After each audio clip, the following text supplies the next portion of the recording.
Now, more stories, insights, and analysis of Illinois policy and politics. This is Illinois Rising, presented by the Illinois Policy Institute. Once again, your host, AM 560's Dan Proft.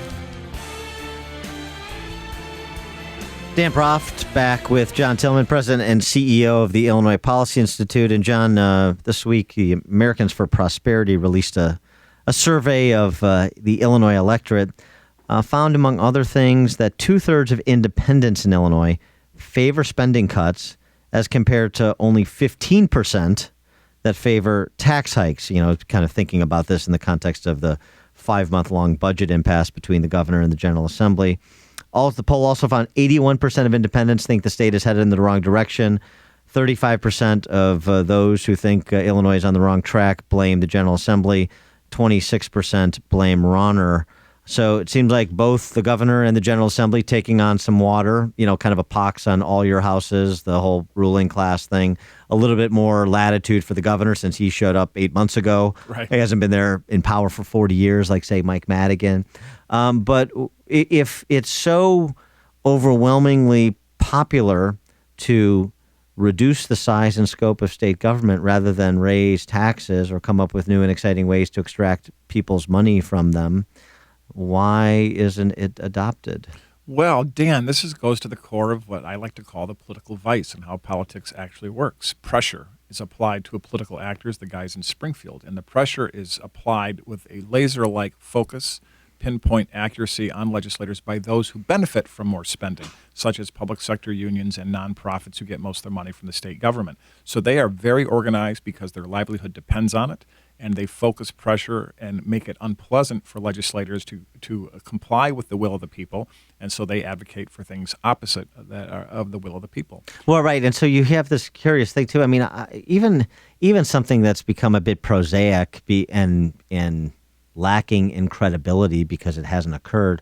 Candidates running on small government. I'm actually going. I mean, they run on small government in the abstract because they're unwilling to make commitments that are specific about here's what we're going to do with Medicaid, here's what we're going to do with K through 12 education, because they don't want to take the blowback. So everybody wants to reduce the size of government, don't increase my taxes, but don't cut funding for the schools, don't cut funding for Medicaid. I'm for smaller government like you are, but I don't know what that really translates into in terms of specific action.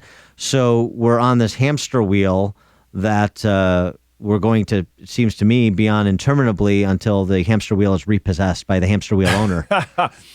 The reason this happens is to take the whole small government thing. What I always love about that is then during the campaign season, these same people are running on small government on the one side, then send out mailers and flyers showing them at a ribbon cutting ceremony for the new gazebo in the Park District, right? I mean, that's how this works. And but that's good spending. Oh, that's right, because I know what's best for my community, even though I don't know necessarily what's best for the individual taxpayers and households in my community. Well, plus they put my name on the gazebo. Well, it's very nice to have former Senator so-and-so's gazebo who actually helped you take over his seat in the hand-me-down nature of Illinois politics.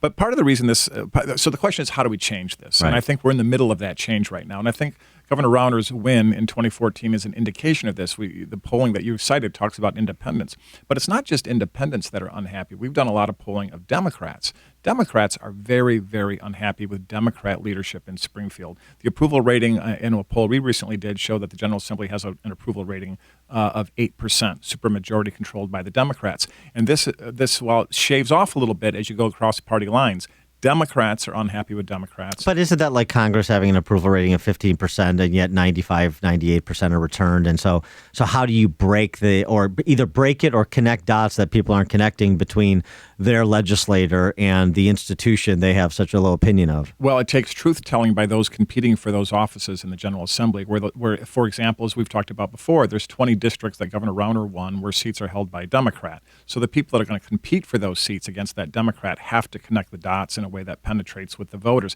Because in the end, what this comes about, I alluded to earlier, that legislators feel pressure from the special interest who benefit from expansive spending.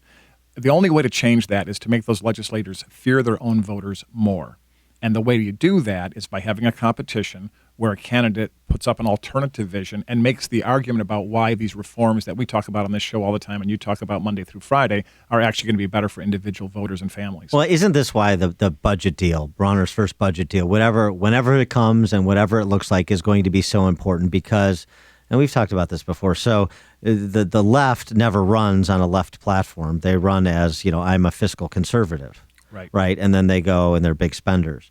The right runs on a conservative platform, and then they go and they're big spenders too. Right. And so you lose the distinction between the two. They're both saying the same thing, and they go do the same thing, but none of them's doing what they said they were going to do. Right. So in order to establish a belief that someone is serious about this, that budget deal is going to be the first indication that there is a break from the scams that, frankly, both parties have been running.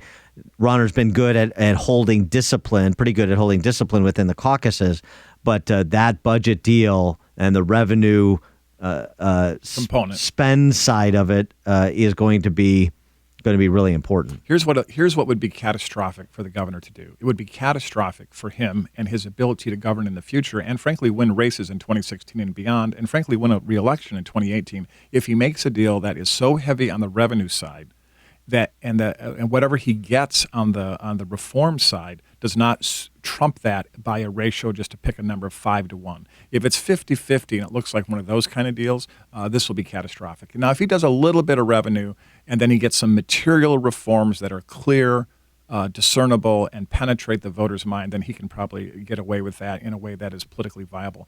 But boy, if the revenues are too big, this poll by Americans for Prosperity and the general sense of the country in Illinois, it would be very difficult. He could become Tom Corbett in Pennsylvania, but I don't think that's going to happen. I do think he's going to hold the line, and I do think he is going to extract value in a way that a Republican governor has not done in the past.